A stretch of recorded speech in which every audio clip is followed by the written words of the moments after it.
JSX. JSX அப்படின்றது JavaScript XML. So it is a syntax extension that allow writing HTML code within JavaScript.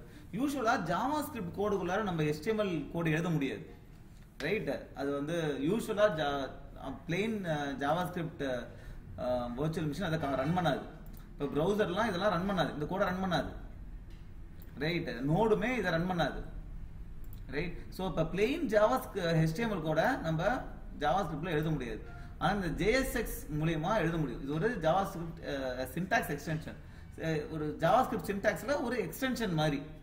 Right? So இது எதுனா இது இப்படி நம்ம எழுதனா நமக்கு ஈஸியா புரியும். நம்ம ஈஸியா புரிஞ்சிக்கிறதுக்காக தான் இந்த JSX கொண்டு வந்திருக்காங்க. JavaScript XML. JavaScript கோட்ல HTML கண்டென்ட் எழுதலாம் அப்படின்னு. சோ இத பாருங்க ஒரு வேரியபிளுக்கு ஒரு h1 டாக் அசைன் பண்றோம். அதுக்கு அப்புறம் பாத்தீங்கன்னா நம்ம அந்த அசைன் பண்ணும்போது உள்ளார நம்ம என்ன யூஸ் பண்ணலாம்? வேரியபிள் நேம்ஸ் கூட யூஸ் பண்ணலாம். இந்த HTML குள்ளார நம்ம வேரியபிள் நேம் யூஸ் பண்ணலாம். அப்ப யூஸ் பண்ணும்போது இந்த மாதிரி கர்லி பிரேசஸ் கொடுக்கணும். ஓகே? ரெண்டாவது attributes யூஸ் பண்ணலாம். ஆனா attributes யூஸ் பண்ணும்போது கிளாஸ்க்கு பதிலா கிளாஸ் நேம் அப்படினு கொடுக்கணும். ரைட்? இந்த மாதிரி attributesமே இந்த HTML யூஸ் பண்ணலாம். அப்புறம் பர்టిక్యులர் எலிமெண்ட் நிறைய எலிமெண்ட்ஸ் கூட வச்சிருக்கலாம் ஒரு வேரியபிள்ல. சோ இதெல்லாம் எப்படி பாசிபிள்? அந்த JSX னால தான் பாசிபிள். ரைட்? ஒரு ஃபங்க்ஷன் வந்து ஒரு HTML கண்டென்ட் இப்படியே ரிட்டர்ன் பண்ணலாம் வேரியபிள் யூஸ் பண்ணி. ஓகே? ஒரு கண்டிஷன் பேஸ் பண்ணி ரெண்டர் பண்ணலாம். இந்த கண்டிஷன் லாக்ட் இன் ட்ரூவா இருந்தா வெல்கம் பேக், லாகின் ஆயிருக்கா வெல்கம் பேக். அப்படி இல்லனா please sign in. So condition base பண்ணி ரெண்டர் பண்ணலாம். சோ இதெல்லாம் தான் அட்வான்டேஜ் ஆஃப் JSX. சரி, இப்போ JSX வந்து HTML கோட யூஸ் பண்றோம். அப்புறம் எப்படி JavaScript நோட்னால அதை ரன் பண்ண முடியாது? அப்புறம் எப்படி இது ரன் ஆகுது? ரைட்? சோ எப்படி ரன் ஆகுதுன்னா முதல்ல இந்த JSX கோட் கம்பைல் பண்ணணும். கம்பைல் பண்ணா அது plain JavaScript கோடா மாறிடும். Okay? So JSX is not valid JavaScript by itself. Okay? அது ஒரு valid JavaScript கோட் கிடையாது. பிளெயினா நம்ம நோடானாலயோ இந்த browserல இருக்கிற JavaScript இன்ஜினாலயோ இந்த JSX கோட ரன் பண்ண முடியாது. Therefore it needs to be compiled into JavaScript. JavaScript-ஆ மாறணும் அது. அதுக்கு என்ன பண்றோம்? Babel அப்படின ஒரு கம்பைலர் இருக்கு. அது என்ன பண்ணுது? It transforms JSX into JavaScript. JSX ஃபைல JavaScript ஃபைலா மாத்துது. எது மாத்துது? Babelன்ற compiler. Okay? So for example இந்த கோட் இருக்கு. இந்த கோட் என்ன பண்ணுனா Babel கம்பைலர் இந்த கோட வந்து இப்படி மாத்திரும். இங்க என்ன பண்றாங்க? ஒரு எலிமெண்ட் கிரியேட் பண்றாங்க. கரெக்ட்டா? So react dot create element. என்ன எலிமெண்ட்? h1. என்ன டேட்டா? hello world. இந்த கோட இப்படி மாத்திரும். இத மாத்துறது தான் Babel. ஆனா JSX நம்ம கோட் அடிக்கிறதுனால நம்ம லைஃப் ரொம்ப சிம்பிளா இருக்கு. சோ சிங்கிள் பேஜ் அப்ளிகேஷன்னா என்ன அப்படினா சோ React வந்து பாத்தீங்கன்னா is used to build single page application. Single page application எப்படி வர்க் ஆகும் அப்படினு பாத்தீங்கன்னா சர்வர்ல இருந்து நமக்கு ஒரே ஒரு பேஜ் தான் வரும்.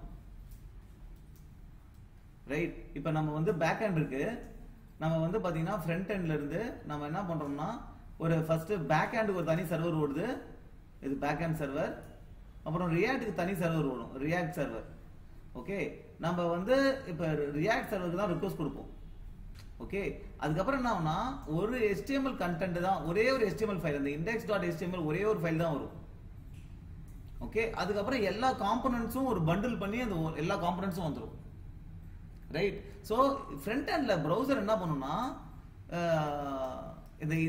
இத லோட் பண்ணும். அதுக்கு அப்புறம் அந்த காம்போனன்ட்ட ரன் பண்ணும். அது பிரவுசர் தான் இங்க தான் எக்ஸிக்யூட் கிளையன்ட் சைடுல தான் எக்ஸிக்யூட் ஆகும். ஓகே? கிளையன்ட் சைடுல எக்ஸிக்யூட் ஆகி என்ன பண்ணுது? ஒரே HTML ஃபைல தான் போய் அப்டேட் பண்ணிட்டே இருக்குது. சிங்கிள் பேஜ் ஒரே HTML ஃபைல் தான் இருக்குது.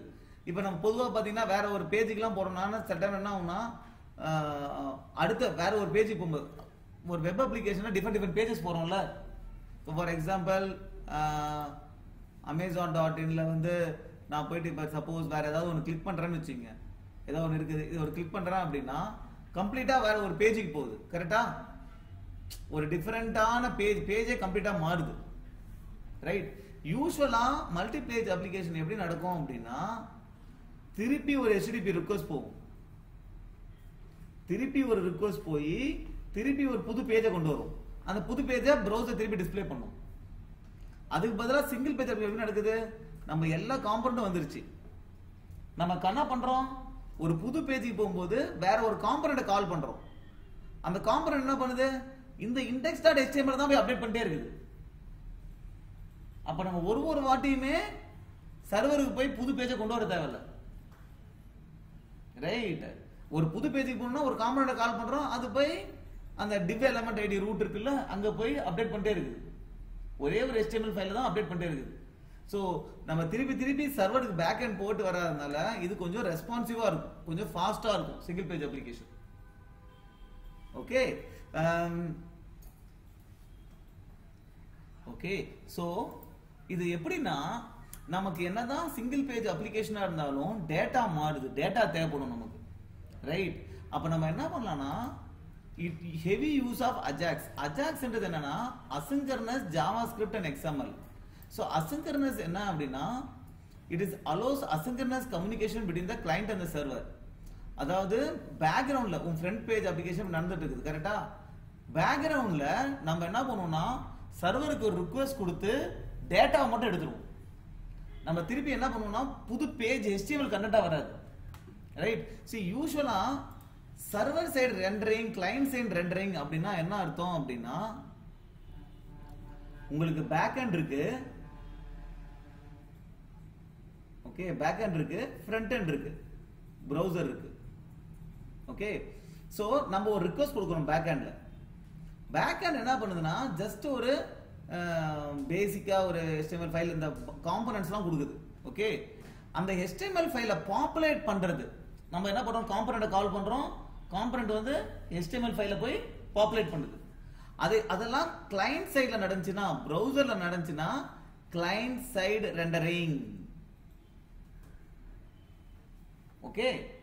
இதுவே நம்ம ஒரு ரிக்வெஸ்ட் கொடுக்குறோம், அந்த HTML ஃபைல் பாப்புலேஷன், அந்த HTML ஃபைல் கிரியேட் பண்றது, டேட்டாவை எல்லாமே பாப்புலேட் பண்றது எல்லாமே சர்வர் சைடுல நடந்துச்சுன்னா, பேக் எண்ட்ல நடந்துச்சுன்னா சர்வர் சைடு ரெண்டரிங். ஓகே. யூசுவலா சில இடத்துல சர்வர் சைடு ரெண்டரிங் இம்பார்ட்டன்ட். எங்க அப்படின்னா, நம்ம ரிக்வெஸ்ட் கொடுக்கும்போது ரெஸ்பான்ஸ்ல HTML வருதுல்ல, இந்த HTML கண்டென்ட்டை வச்சு தான் சர்ச் இன்ஜின் ஆப்டிமைசேஷன் நடக்கும், SEO நடக்கும். இப்ப நம்ம ரியாக்ட் அப்ளிகேஷன்லாம் பாத்தீங்கன்னா நம்ம ரிக்வெஸ்ட் கொடுக்கறோம்னா வர்றது ஒண்ணுமே இல்லாத ஒரு index.html தான் வரும். ஜஸ்ட் ஒரு div element id ரூட் மட்டும் தான் இருக்கும், அதுல ஒண்ணுமே இல்ல. அப்ப சர்ச் இன்ஜின் வந்து அந்த HTML ஃபைலை பார்த்து இது என்ன வெப்சைட் இது, அப்ப சர்ச் பண்ணும்போது ஃபர்ஸ்டே எப்படி காட்ட முடியும்? அது சர்ச் இன்ஜின் ஆப்டிமைசேஷன்னா என்ன? நம்ம யாராவது நம்மளுடைய பிசினஸ் சம்பந்தமா யாராவது கூகுள்ல தேடினாங்கன்னா நம்ம வெப்சைட் வந்து ஃபர்ஸ்ட் வரணும். அதுதான் சர்ச் இன்ஜின் ஆப்டிமைசேஷன். அதுக்கு சர்ச் இன்ஜின் என்ன பண்ணும்? நம்ம ரிக்வெஸ்ட் கொடுத்தா வர HTML கண்டென்ட்டை எடுத்து அது ஒழுங்கா இருக்கா, நல்லா இருக்கா, அதெல்லாம் பார்க்கும். நிறைய விதமா சர்ச் இன்ஜின் ஆப்டிமைசேஷன் நம்ம பண்ணலாம். யூசுவலா நம்ம இப்படி டிவ்லாம் யூஸ் பண்றோம் பத்தியா, இந்த மாதிரி டிவ் எலிமெண்ட்லாம் யூஸ் பண்ணா இதெல்லாம் நான் சிமாண்டிக் டாக்ஸ். இதுக்கு ஒரு அர்த்தமே கிடையாது, கரெக்டா? நான் சிமாண்டிக் டாக் இதை யூஸ் பண்ணா சர்ச் இன்ஜின் கஷ்டப்படும். இதுக்கு பதிலா நீ என்ன பண்ணலாம்னா, சிமாண்டிக் டாக்ஸ் இருக்கு, ஹெட்டரு ஃபர்ஸ்ட் வருது, அப்புறம் ஃபூட்டரு, ஒரு மீனிங் வருதுல இந்த டேக்குக்கு, இது வந்து ஃபூட்டர் கடைசியா வரும், இது ஹெட்டர் ஸ்டார்டிங்ல வரும், இதெல்லாம் சிமாண்டிக் டாக்ஸ்.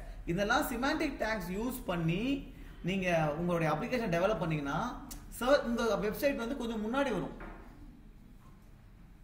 ரைட். அதே மாதிரி சர்வர் சைடுல ரெண்டர் ஆகுது, உங்க HTML கண்டென்ட் ஃபுல்லா சர்வர் சைடுலயே ரெண்டர் ஆயிடுச்சுன்னா சர்ச் இன்ஜினால அதை பார்க்க முடியும் உங்க HTML கண்டென்ட். அப்போ உங்க வெப்சைட் முன்னாடி வரும். ரைட். ஆனா கிளையன்ட் சைடுல ரெண்டர் ஆனா பெர்ஃபார்மன்ஸ் பெட்டரா இருக்குமே தவிர சர்ச் இன்ஜின் நம்ம வெப்சைட்டை ஃபர்ஸ்ட் விடாது. ஸோ அப்ப சில விஷயத்தை நம்ம சர்வர் சைடுல ரெண்டர் பண்ண வேண்டியது இருக்கும், சில விஷயத்தை கிளையன்ட் சைடுல ரெண்டர் பண்ண வேண்டியது இருக்கும். ஸோ இங்க இந்த அஜாக்ஸ் என்ன பண்ணும் அப்படின்னா, நம்ம இது நடந்திருக்கு, பேக்ரவுண்ட்ல ஒரு ரிக்வெஸ்ட் கொடுக்கும், HTTP ரிக்வெஸ்ட் இல்ல, அஜாக்ஸ் ரிக்வெஸ்ட். நம்ம என்ன பண்றோம்? ஃபெச் கொடுக்குறோம்ல, ஃபெச் கமாண்ட் யூஸ் பண்ணி. அதே மாதிரி ஃபெச் கமாண்ட் யூஸ் பண்ணி you can send a request. அதுக்கு ரெஸ்பான்ஸ்ல என்ன வரும்னா டேட்டா வரும், HTML கண்டென்ட் வராது. டேட்டா வந்து JSON ஃபார்மேட்ல வரும். அந்த டேட்டாவை எடுத்து நம்ம என்ன பண்ணுவோம்? பாப்புலேட் பண்ணிப்போம். நம்ம HTML கண்டென்ட்ல உள்ளார போட்டு டிஸ்ப்ளே பண்ணிப்போம். ஓகே, இதுதான் client side rendering.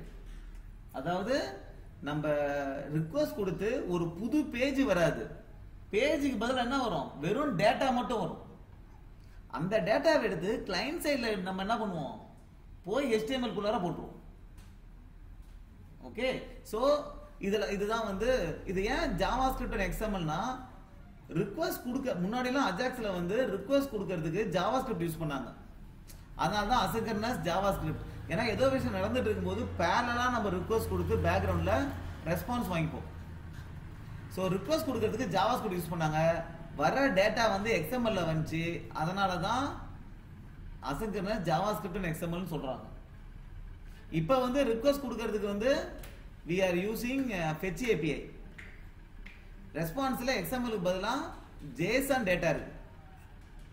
Right, this is what is basics of Ajax single page application. single page applicationனா ஒரே HTML ஃபைல்ல திருப்பி திருப்பி அப்டேட் பண்ணுவனால நமக்கு பெர்ஃபார்மன்ஸ் பெட்டரா இருக்கும்.